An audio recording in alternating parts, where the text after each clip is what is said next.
eu gostaria de agradecer a presença do Dr. Leonardo Medeiros aqui no nosso estúdio, ele que se propôs a falar sobre essa doença tão importante, tão prevalente no nosso meio.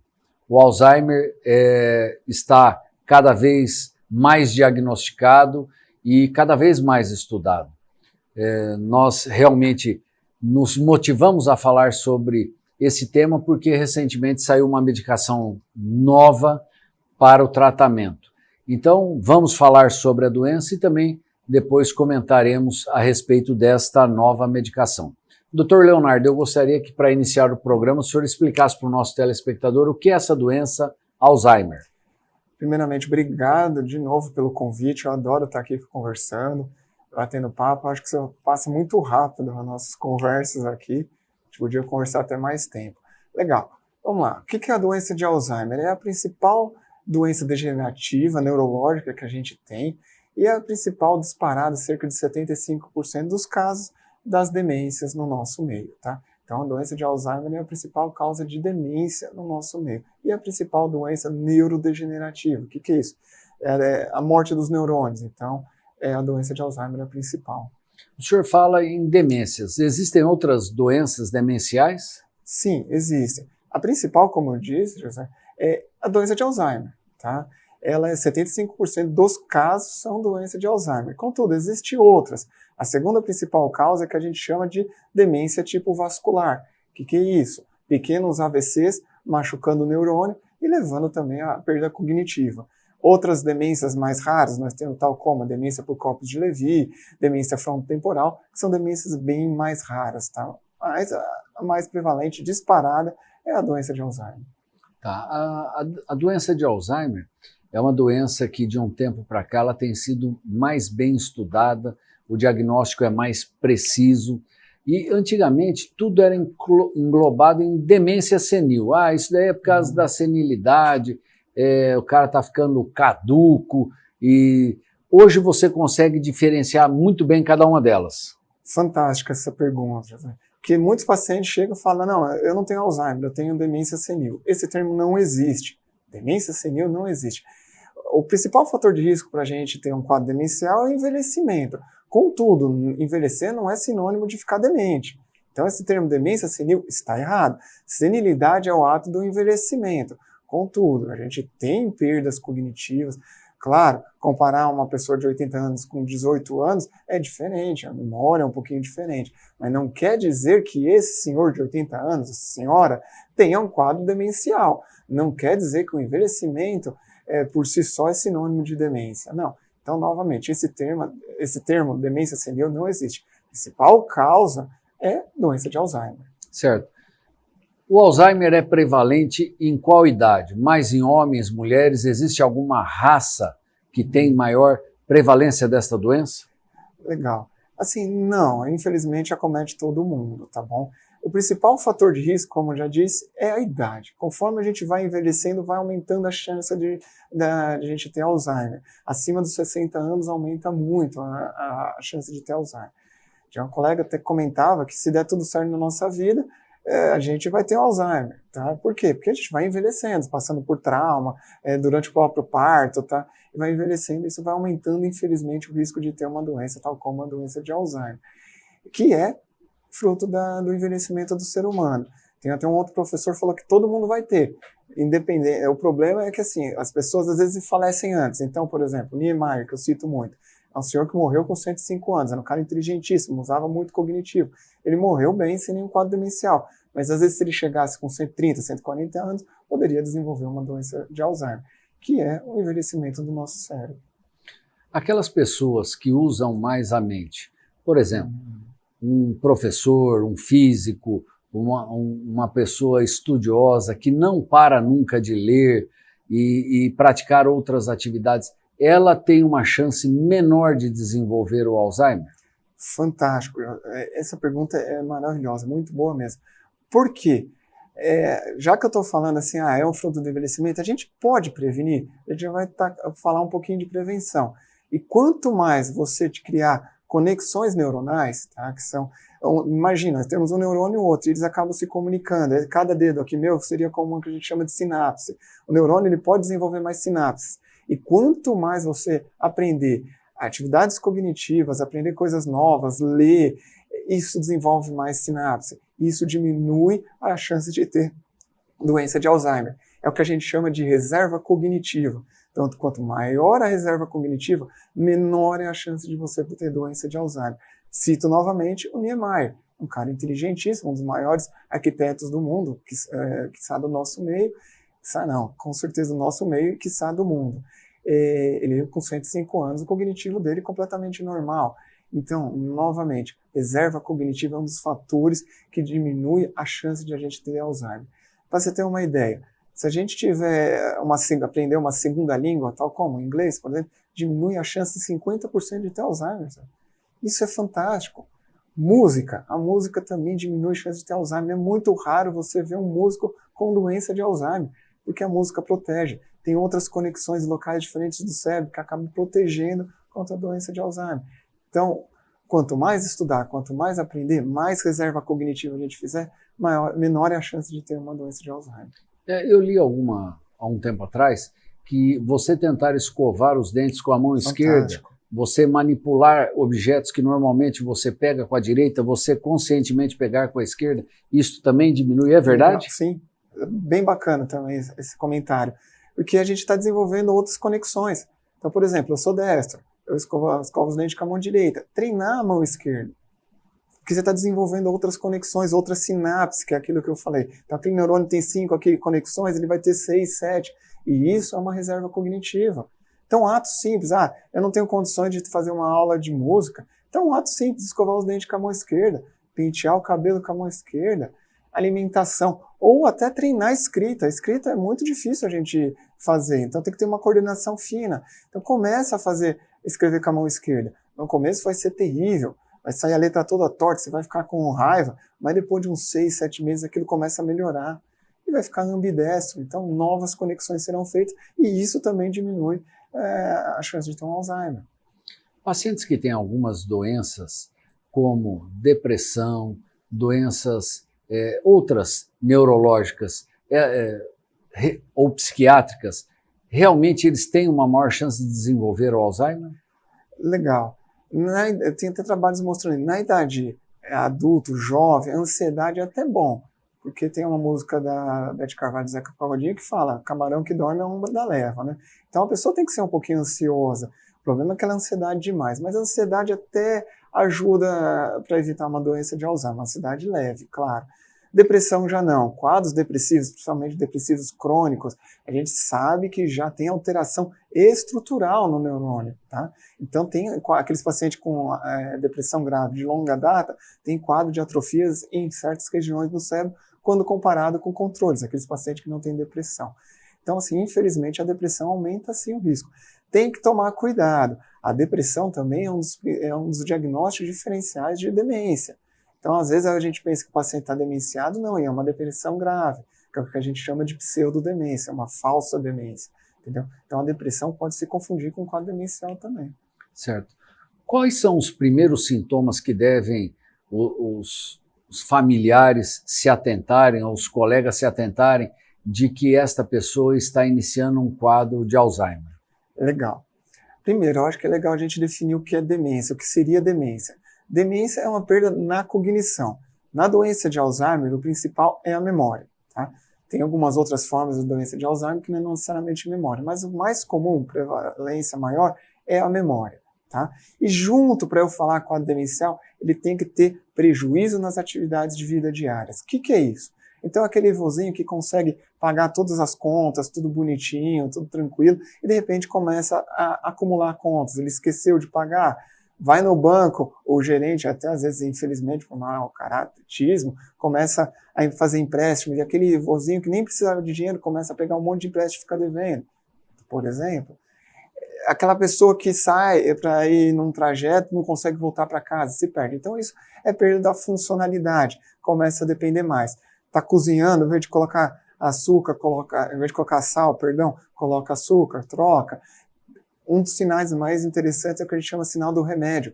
Aquele senhor, novamente, que toma certinho o medicamento e de repente começa a se atrapalhar. Falta remédio, falta no final do mês remédio ou sobra remédio, entendeu? Então isso que a gente tem que ficar de olho. Então, a perda da funcionalidade. E esquecimentos. Memória é o quê? Memória imediata. Então, não lembra que almoçou, que comeu, não, alguém fala, dá algum recado, alguma coisa, ele não lembra. Tá? Então, são esses fatos, essa memória mais curta, mais imediata, entendeu? Isso que é o grande prejuízo. E às vezes você começa a perceber numa conversa diária com essas pessoas. A pessoa pergunta 10 vezes a mesma coisa para você. Onde você mora mesmo? Qual é o seu nome?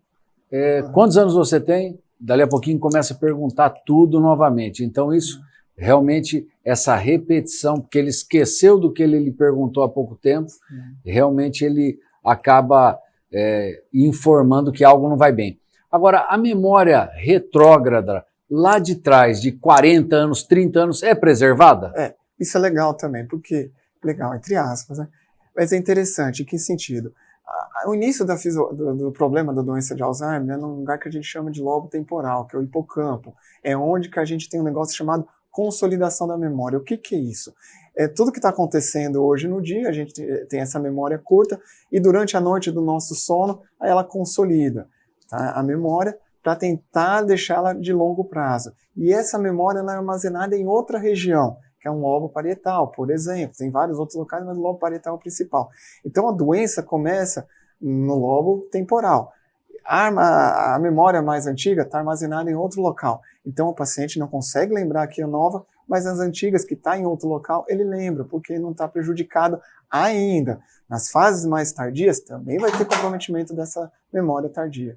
Isso é bacana, porque a pessoa acaba relatando coisas de 30, 40 anos atrás com uma propriedade muito grande. Você fala, poxa, mas como ele não lembra o que almoçou e lembra há tanto tempo? Sim. Porque realmente essa parte da memória ainda não foi afetada. Muitos pacientes com Alzheimer, o que acontece? Eles chamam os pais que já faleceram, porque, por exemplo, eles não lembram que os pais faleceram, tá? Eles estão ainda com aquela memória antiga que os pais estão vivos, que cuidavam. Ou, por exemplo, de uma casa que eles moravam, eles moravam em São Paulo, outra cidade, e agora mudaram para Bauru. Então eles lembram lá da casa, e olha a casa que fala, onde que eu tô? Que casa é essa? Eu quero voltar para minha casa, e ficam nervosos.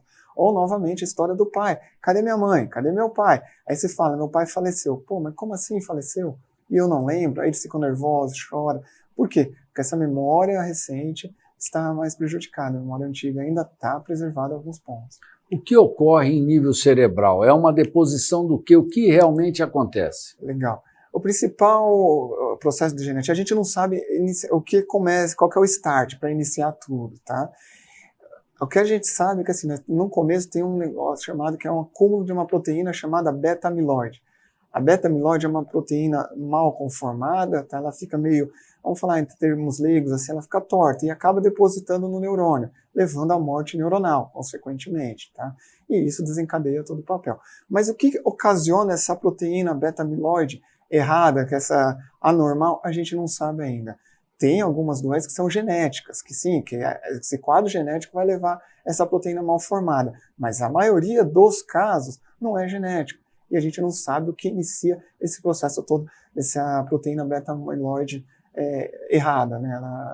Não da maneira adequada. Esse diagnóstico de certeza hoje é feito através de que exame?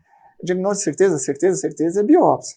Tá? Necrópsia seria, tá? Então, o paciente infelizmente faleceu, você pega o cérebro do paciente e vê essas proteínas beta-amiloide e outra proteína que chama proteína tal, tá? Mas assim, o diagnóstico hoje ainda é basicamente clínico, que a gente vai ver a parte cognitiva, como eu falei, e a parte de funcionalidade. Então, vamos ver que o paciente tem alteração cognitiva, sendo o principal a memória e também perda da funcionalidade. Exames. A ressonância ajudaria em alguns pontos para descartar outras doenças, tá? E também ajudaria para a gente ver hipocampo, se está muito atrofiado, se tem alguma diferença ou não. Tem alguns outros exames, que é o PET, por exemplo, que a gente vai ver metabolismo, tá? Então tem algumas áreas que tem menos metabolismo também que chamaria atenção. E fora do país tem até um outro que chama o PET, com que marca a beta-amiloide, tá? Que também ajudaria no diagnóstico. Fora isso, o líquor também, o líquido da espinha, quando a gente coleta, pede essa proteína tal e a beta-amiloide, ela tem uma assinatura também da doença de Alzheimer, que ajudaria também no diagnóstico. O problema é que ainda são exames caros, convênio também não cobre, o SUS menos ainda, a gente acaba fazendo mais para estudos e em alguns casos que a paciente quer ter um pouquinho mais de certeza, ajudaria esses exames.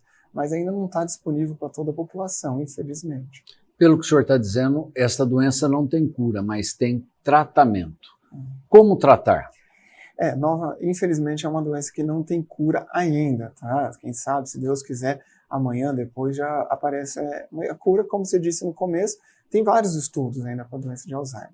Nós temos medicamentos que ajudam a retardar a doença, tá? Entre eles são os inibidores da acetilcolinesterase. O que ele faz? Ele deixa mais acetilcolina entre os neurônios, que é um neurotransmissor que ajuda na formação, que ajuda nessa parte cognitiva. Tá?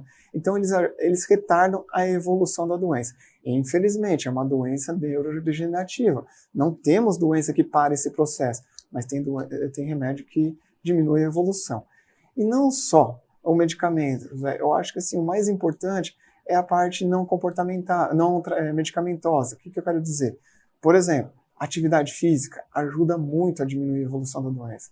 Paciente com Alzheimer que faz atividade física, a doença vai mais devagar. Pra você ter uma ideia, um dos pontos também, além de uma reserva cognitiva para evitar que tenha doença de Alzheimer, atividade física. Em qualquer faixa etária, diminui a chance de ter Alzheimer e no próprio paciente com doença de Alzheimer, ela diminui a evolução. Mas não é aquela atividade física, vou sair na rua, ficar olhando a natureza, ficar vendo as nuvens. Não, é uma atividade forçada. O que eu quero dizer? Pelo menos 150 minutos por semana com frequência cardíaca forte, entre 80% a 100%. Tá? Então vamos fazer umas contas. Para um homem é 220, se ele tiver 70 anos, chegar a 150, 130 de frequência cardíaca. Então é uma frequência forte, entendeu? Então tem que fazer uma atividade física importante. Então para Alzheimer isso é legal. Mesmo o paciente com Alzheimer, que ele tem dificuldade, tem que estimular. Tem muitas famílias que acabam falando, coitadinho, deixa ele lá no canto. Então isola o idoso, deixa ele lá sentado assistindo TV o dia inteiro e não estimula. Isso é ruim, a doença evolui mais rápido. Então chamar ele para participar do dia a dia, tentar quebra-cabeças, jogo de 7 erros. Terapia ocupacional. Fantástico, terapia ocupacional. Então tá cozinhando, chama para participar, mesmo que seja coisa simples, cortar uma verdura, fazer algo simples, mas isso ajuda. Não deixar o idoso, o paciente com Alzheimer lá jogado, isso é ruim, porque aí a doença evolui mais rápido. Certo. Esses adesivos que pregam, realmente funcionam? O adesivo também é parecido com os viorais. Qual que é a diferença dele? Menos efeitos colaterais. O principal efeito colateral desses viorais é gastrointestinal. Então, prender o intestino, às vezes soltar o intestino, dar náuseas, tá? E o adesivo diminui. O legal do adesivo também, porque assim, você não fica tomando remédio vioral, você coloca o adesivo e fica lá 24 horas. Então, a diferença dele é essa mais, diminuição de efeitos colaterais. Mas é muito semelhante com os outros que a gente tem. O adesivo é a rivastigmina. A donepezila e a galantamina são iguais. Parecido. E esse medicamento novo que está saindo aí na mídia e está falando que vai revolucionar? Então, legal, a pergunta é legal que a gente comente isso daí. É um remédio com nome diferente, né? Adaculumab. Como que ele funciona? Ele é um anticorpo monoclonal. É uma nova tecnologia de medicamento, isso é legal, que revolucionou a medicina. Doenças que não eram tratáveis hoje têm tratamento eficaz, graças a esses tipos de remédio. E ele atua onde? Naquela proteína que eu falei, que é a beta-amiloide. Ele diminui aqueles depósitos de beta-amiloide. Então ele vai no alvo da beta-amiloide. O bom, vamos falar primeiro a parte boa, é que assim, depois de 20 anos a gente tem uma nova medicação aprovada para a doença de Alzheimer. A última foi em 2003, só agora que a gente tem uma outra. Isso é bom. Isso estimula, que é um dos argumentos do FDA, que estimular as outras empresas farmacêuticas a ter mais estudos dessa classe. Então é uma outra maneira de estimular. Agora, o problema, o remédio não mostrou tanta eficácia. Tá? Então, quando comparado com o placebo, o desfecho primário, que seria a melhora cognitiva, não teve. Outro ponto, não teve diminuição da evolução da doença. Então, quando comparou com o placebo, eles evoluíram iguais. Tá? Então, não teve até sugere até uma diminuição da evolução da doença comparado com os remédios que a gente já tem. Mas não parou, não bloqueou. Isso é um problema. Tá? E teve efeitos colaterais chatos, efeitos colaterais que tem que ter um estudo maior, que foram vários sangramentos, áreas de microhemorragias dentro da cabeça. Por quê? Ele se liga nessa placa beta-amiloide e ele tira do neurônio, e isso aumentou a chance de sangramento. E sangramento em alguns casos até grave. Então, infelizmente, apesar de ser uma medicação nova, de ser um alvo novo para a gente tratar, ela não mostrou tão benefício. E esse foi um ponto do FDA que ele comentou. Ele falou, nós vamos liberar. Mas nesse estudo, que hoje nós estamos falando muito do caso do Covid, né, as fases do estudo, que é o fase 4, que é aquele que faz um estudo de extensão, que coloca mais pessoas, tá, que é mais vida real, vocês vão ter que provar que esse remédio faz efeito, porque até agora não mostrou. Então, assim, é um passo, mas ainda é um passo pequeno para a gente, infelizmente, para a doença de Alzheimer. Mas é um passo já para a gente entender um pouquinho mais a doença. O que eu acredito, e vários colegas acreditam também, que nós vamos usar esse remédio quando o paciente ainda não tem a demência. É um passo antes da demência, que a gente chama de comprometimento cognitivo leve. O que é isso? O paciente tem alteração cognitiva, ele tem a perda de memória, mas ele ainda é funcional. Ele faz todas as atividades, não depende de outras pessoas. Então, acreditamos que vai ser nesse momento que a gente vai usar o remédio, porque não tem tanta placa beta-amiloide, que aí não vai deixar evoluir para a doença de Alzheimer. Mas ainda não tem estudos para isso. Mas, novamente, é um passo a mais para a gente entender um pouquinho a doença de Alzheimer. Olha, Leonardo, realmente 30 minutos a gente fala e não percebe que passa. Mas eu acredito que nós tenhamos falado aí do que é a doença, a evolução desta doença, que realmente é uma doença crônica, degenerativa, progressiva e que realmente tem que ter o apoio da família, tem que ter algumas terapias, como terapia ocupacional, algo que faça essa pessoa estar sempre movimentando, algumas maneiras de prevenir também um aparecimento dessa doença, que é você estar mexendo com o lado esquerdo do cérebro, ou algumas atividades que mexam com a parte cognitiva.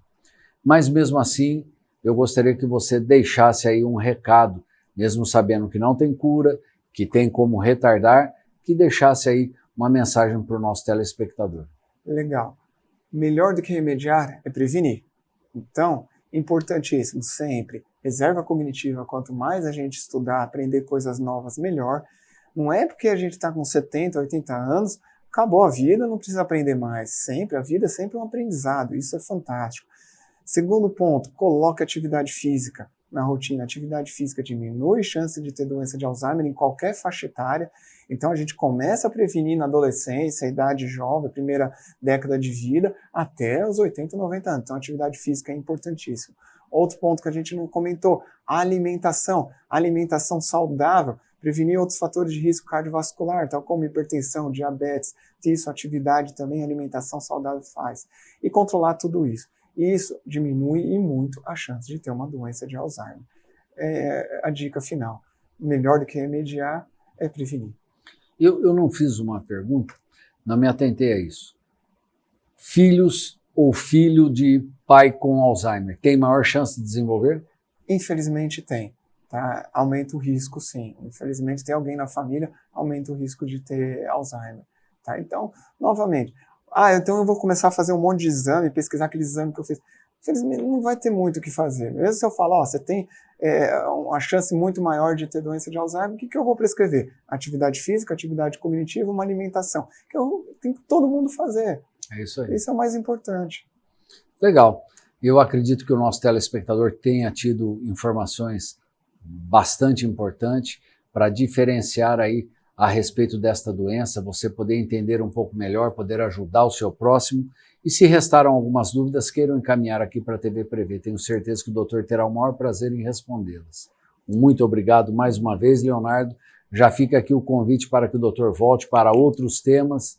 E a você que nos assistiu também, um muito obrigado. E também fica o convite para que na semana que vem estejamos juntos aqui para mais um Prevê Saúde. Tchau.